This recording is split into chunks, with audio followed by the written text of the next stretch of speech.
Let's talk about the other big development in the court system. The Giuffre. What's her name? Gumphrey. Oh, for the Prince. Yeah, Virginia Giuffre. Virginia Gumphrey. Guffrey. Oh, Guffrey? Guffrey. Oh, I thought it was. Yeah. I thought it was Giuffre. Okay, Guffrey. All right, Yeah. cool. I've only ever seen She her was going name by written. Virginia So. Roberts. Yeah. Okay, She was going by Virginia And- Roberts, and then she changed it. Then it's her real name is Guffrey, as they say. Okay. So, of course, we are talking about the Prince Andrew settlement. That was something that was not expected, right? I was sure it was coming. Yeah, Really? I guaranteed that was going to happen. So soon as they got to discovery, they went. When you get to discovery on that case, emails, phone calls, sex trafficking all over the world. It's like, and on top of that, the reason why he was stripped of everything they knew it was coming down, and then you're going to have this victim go on the stand and talk about all these sexual innuendos he had with the Prince. Yeah, it was time to plead, and I knew the plea was coming when he sold that property, because he sold that property all of a sudden, and it was like he got that big windfall. He was like, yeah, and wasn't it? Didn't he sell that to some Kazakh like oligarch's son or something like that? Yeah, I thought I saw something about that. Needed cash quickly. Yeah.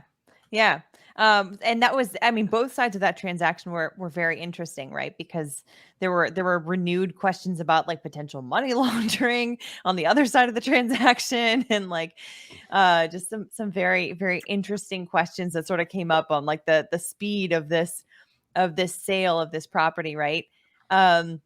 But I mean, I guess you're right. I guess it shouldn't be too surprising that they settled so quickly, because of the fact that he probably saw like, okay, if I can't make this go away with a motion to dismiss, now all of a sudden I'm looking at all kinds of embarrassment, even after he was kicked out of the royal family, right on the heels of that of the judge's decision on that motion. Man, I guess I wasn't expecting the settlement to happen quite so soon, because didn't she say? You just remembered, Joe, didn't you? They always you say remember what you were going to say. they always say they're never going to settle, though. Like I'm not settling. Everyone has a price, I guess. Like, here's the number. Nobody wants. Let's do it for the cause. Oh yeah, we're looking at a. That's true.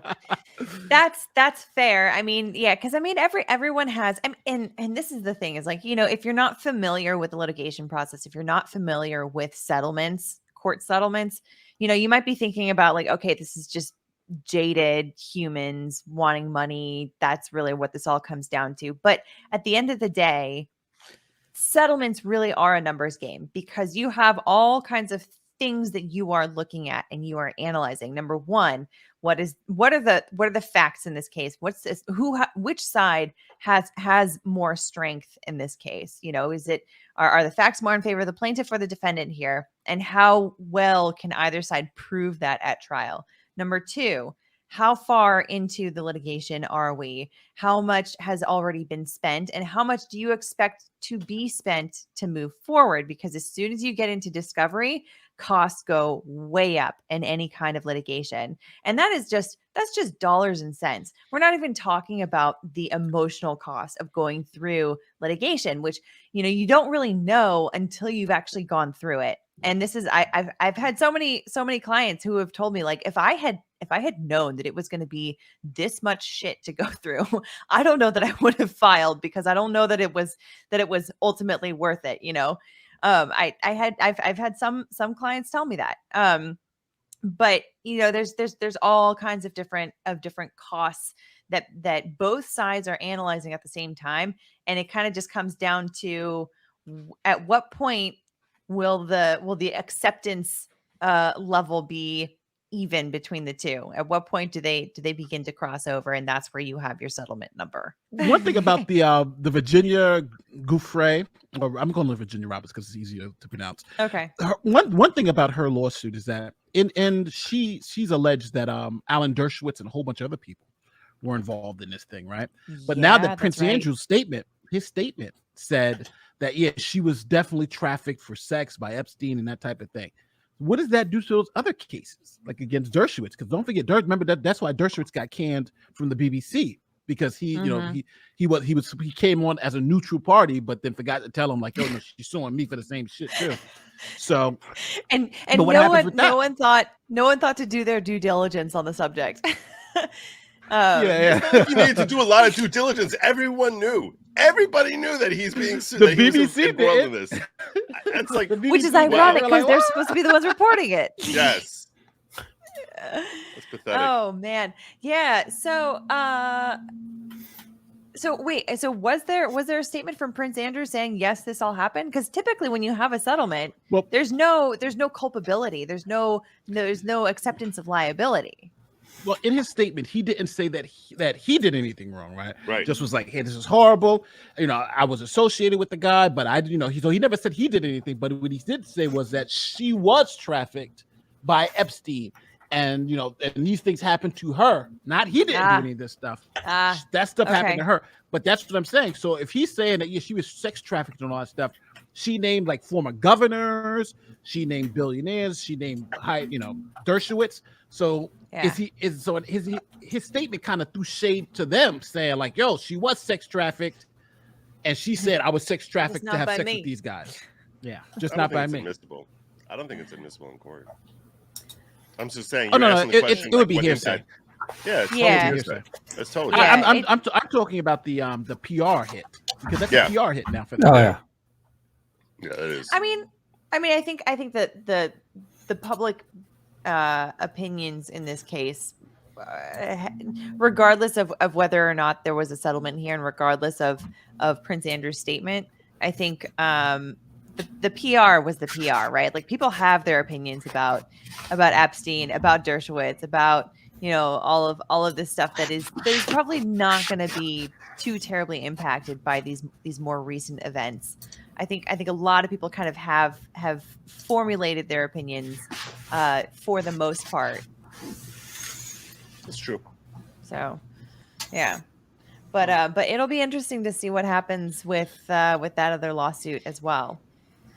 So, anyhow, let me get a couple super chats. Oh, Nate, you're muted. Yeah, and I was going to say, last question is that, so she got $500,000 from Epstein. How much do you think she got from the prince? Because the amount was undisclosed. Do we know how much that house sold for? They were like 10 mil, 10, 15 mil, something like that. All right. So I think that's what she got. All right. I'm sure I would say she got at least 20% of that 10 million. That's my gut. Yeah. Yeah, I'm thinking she's. Yeah. I'm thinking she's a millionaire now. I'm thinking she's a millionaire. I think so. Multi-millionaire. And part of that too was supposed to be a donation to her fund, right, or her charity for the one that she runs. Survivors. Yeah. So she's getting paid from that, and she got she's killing it. She's killing it. Yeah, that's a pretty successful day for her, I think. It could be a third to her, a third to the lawyers, and a third to the charity.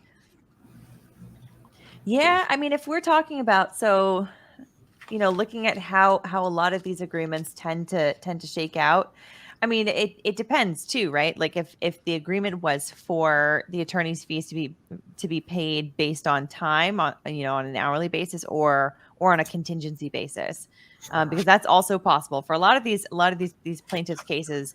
A lot of these attorneys will say, pay me out of whatever percentage out of the ultimately what you get out of a settlement or a judgment.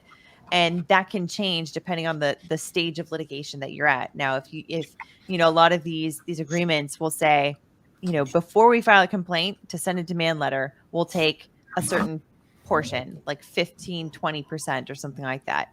And then once we file a complaint, we've got more work that we have to put into it. So that percentage is going to go up to 33%.